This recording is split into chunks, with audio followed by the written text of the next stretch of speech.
Gracias por continuar con nosotros. En esta segunda entrevista tenemos ya en el estudio al ingeniero Aldo García, ministro de Comunicación, Infraestructura y Vivienda, con quien estaremos conversando sobre este controversial contrato de Odebrecht a nivel nacional e internacional. Dejo a Mariano en la primera pregunta. Señor ministro, muy buenas noches, muy bienvenido. En lo caso concreto, Odebrecht es un caso que está extendido en toda Latinoamérica. La ciudadanía en Guatemala espera ver acciones similares a las que han pasado en Perú, en Panamá, Colombia, Argentina, Brasil, donde ya hay capturas, se están suspendiendo o eliminando contratos, se está demandando a la empresa Odebrecht brasileña está devolviendo cantidades millonarias de dinero. ¿Cuál es la situación actual en Guatemala y en este esfuerzo que usted encabeza?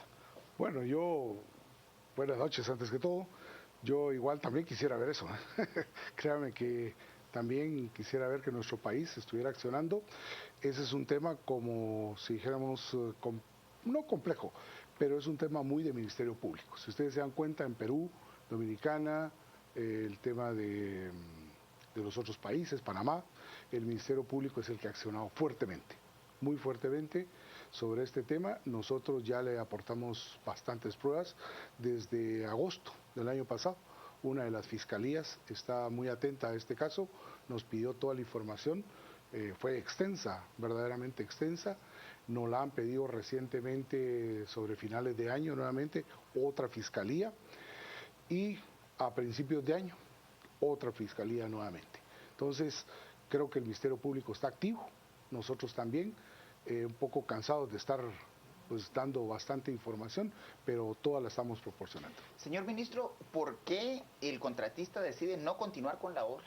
¿Qué es lo que obliga a cambiar las condiciones contractuales del proyecto a mediado del proceso? Bueno, ese sí es un tema para mí muy importante, porque cuando tomamos posesión de la cartera, pues hicimos una evaluación de varios proyectos que podíamos continuar para hacer la ejecución presupuestaria. Este proyecto, que es uno de los importantes porque es el corredor mesoamericano, para nosotros el tenerlo en esas condiciones era bastante sorpresa, por así decirlo. Yo he estado viajando por esa zona antes de tomar posesión y veía con preocupación que un paso de nivel que está en Cocales no se terminaba.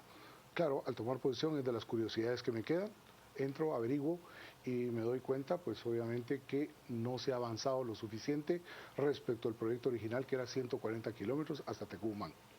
Me llama muchísimo la atención y entonces empezamos a ver hacia atrás cómo estaban las cuentas.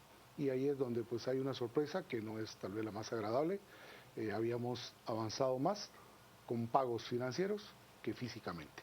Entonces pues obviamente... ¿Cuánto fue el monto que se le adelantó a la empresa? Pues en porcentaje estábamos hablando más o menos de un estimado, yo con todo y las cuentas por pagar, unos 70% aproximadamente. ¿Y en dólares, millones más o menos, o quetzales? Estamos hablando tal vez unos 289 millones de dólares más o menos.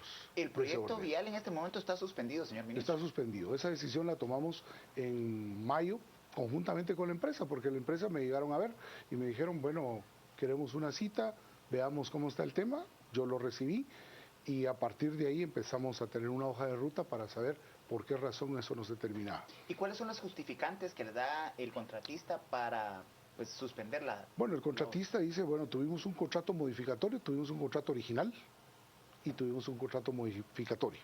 Y en ese contrato modificatorio las condiciones varían, las cantidades no, pero las condiciones sí varían y entonces consume más dinero del previsto, que esa es la parte que yo creo que no se debe haber hecho nunca, sin tener el dinero de respaldo para terminar la obra. ¿Y cuáles fueron las condicionantes que llevaron a esa modificación?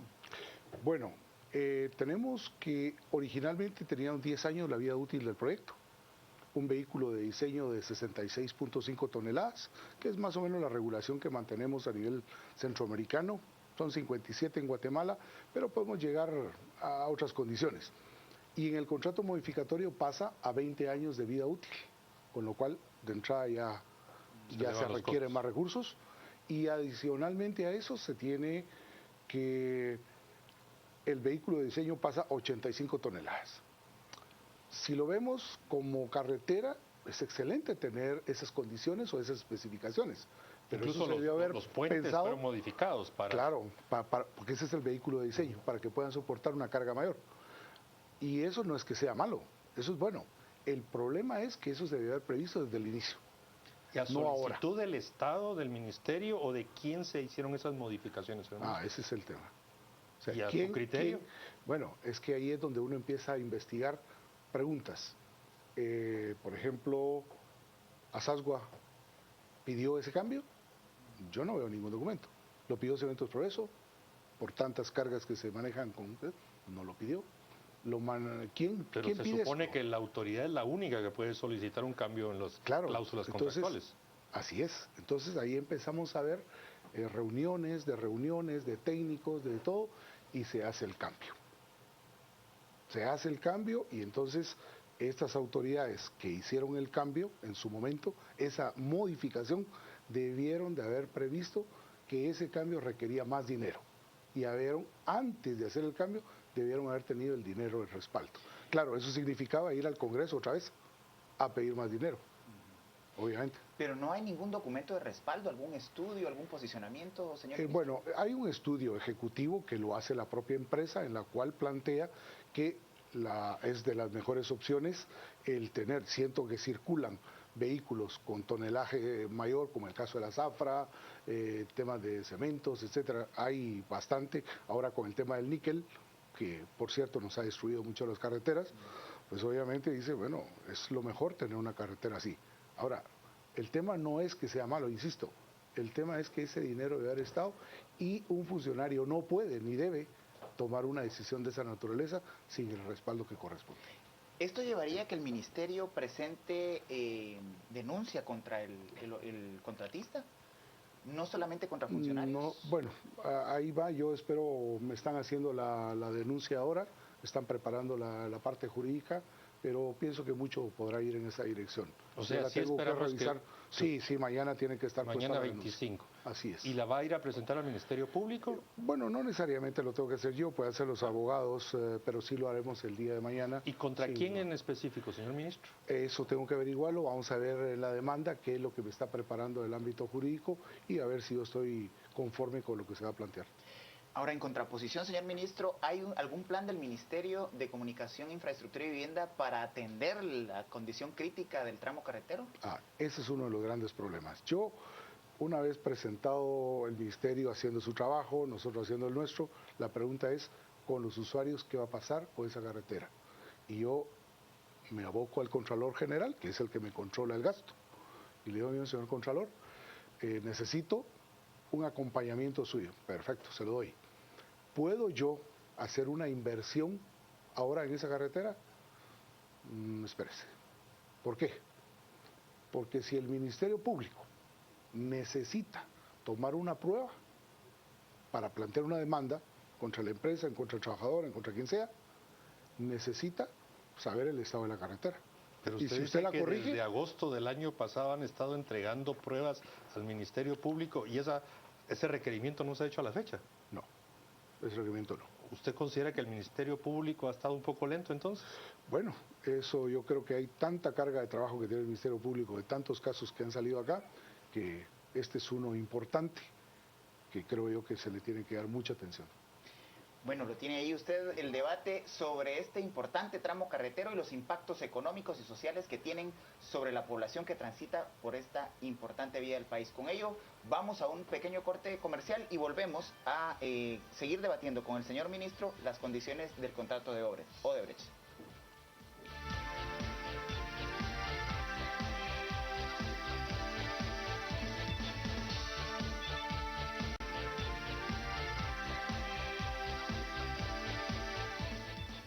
Gracias por continuar con nosotros en A las 8:45. Veamos cuáles son algunos de los comentarios en nuestras redes sociales. Comenzamos con Noticias E5. Si sabe que industrias trasladan sus productos con sobrecarga, ¿por qué no hace algo al respecto? Esa es la pregunta que tenemos para ustedes, Cristian y Mariano. Gracias, Rocío. Señor ministro, ¿qué le respondería al usuario Noticias E5? Claro que hemos hecho acciones. Por ejemplo, en el caso del níquel, en el store hemos puesto la demanda. No tuvimos una respuesta satisfactoria por ese juzgado. pero nosotros seguimos insistiendo. Ahorita va una siguiente demanda porque me están destruyendo las carreteras los señores del níquel. Por ejemplo, en la carretera Puerto Barrio no estaba tan dañada. Ahora desde el adelante de Mayuelas tengo muchos problemas. Ya el pavimento, ya tengo el reporte último. No, eso no puede ser. La E7, que es la del Polo Chic, bastante destruida. Claro que sí estamos haciendo algo, lo que pasa es que no nos han prosperado las demandas en esos juzgados y lo vamos a seguir haciendo ahí y en Guatemala. Y en este tramo carretero concreto que está vinculado al caso Odebrecht, ¿hay alguna acción en contra de los usuarios que están, digamos, destruyendo las carreteras? Bueno, ahí tenemos en la época de la zafra permisos especiales para poder circular, que eso se vienen dando desde años anteriores, pues ahí esa digo yo que haber sido una de las razones por las cuales en su momento se pensó modificar y pasar a 80 toneladas. Eso es lo que me imagino. No puedo probarlo, pero me imagino que es parte de eso. Dar permiso, por ejemplo, OSHEC es una hidroeléctrica, necesita pasar un transformador. Esos son sobrepesos para los puentes. Es un permiso especial que también se tiene que dar. O sea, no se puede cerrar uno tanto. ¿Y qué hacemos en ese caso? Reforzar los puentes. Pero en el caso del cemento, hemos hablado con Cementos Progreso. La báscula de Cementos Progreso sale bien. ¿Y qué es lo que pasa en el camino? Los distribuidores de cemento son los que le incrementan la carga después. Y controlar eso a mitad de camino es complicado. Mire el caso de Mayuelas. Me destruyeron el puente precisamente por eso.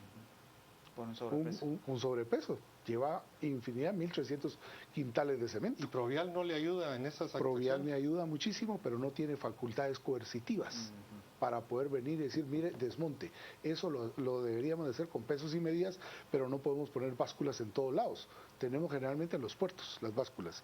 Y ahora vamos a reforzar más esa unidad de pesos y medidas en este año para poder realmente controlar ese peso. Señor ministro, ¿hay algún plan inmediato que pueda atender las condiciones de este tramo carretero, puesto que nos acercamos a Semana Santa y el destino turístico de Retalhuleu es uno de los de mayor consumo en el turismo nacional? ¿Cómo se va a atender la situación? Bueno, yo voy a atender la recomendación del Contralor General de Cuentas, porque no quiero tener ningún problema más adelante, y esa es abocarme al Ministerio Público para pedir una prueba anticipada. Eso es posible hacerlo. Ya me lo explicó, me dijo cómo hacerlo y los jurídicos están viendo ese caso. Y dado ese paso, ¿qué va a proceder? ¿Va a sacar una nueva licitación? ¿Dirección General de Caminos? ¿Covial? ¿Quién va a atender la situación de la...? Covial puede atender una parte de estas carreteras principales, puede hacer un trabajo, también lo puede hacer Caminos porque son mantenimientos, ahí sigue un plan de mejoramiento que es lo que podría hacer de una manera rápida, por así decirlo. Pero luego este corredor mesoamericano hay que volverlo a licitar. Hay que volver a crear bases de licitación para poder ir a 4 carriles. En este año lo tenemos que sacar nosotros.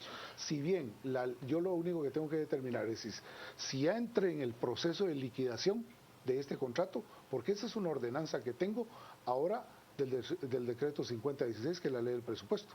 En su artículo 76 me indica claramente que proyectos debo cancelar y este es uno de ellos.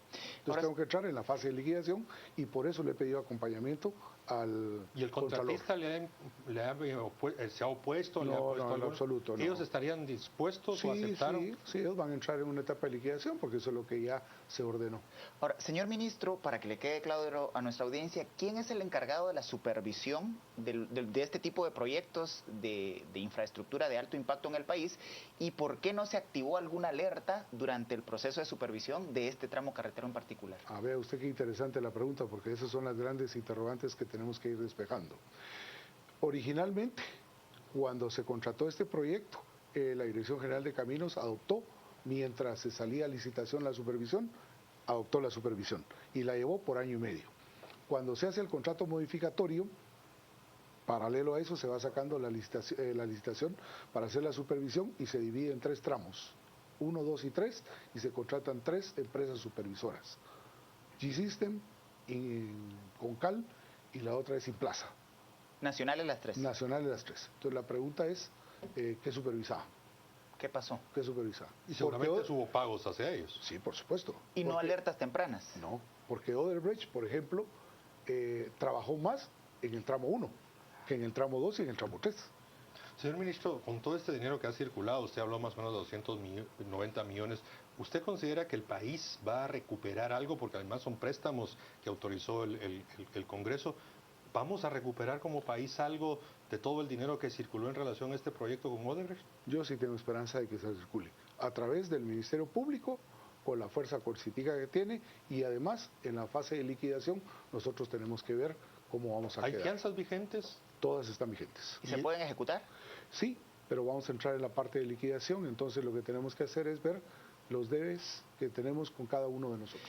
En la etapa más macro, señor ministro, ¿considera usted que esto tenga implicaciones para el Congreso de la República? Se ha especulado bastante sobre la posibilidad de que la investigación alcance a diputados que autorizaron el contrato original y posteriormente el contrato de modificación.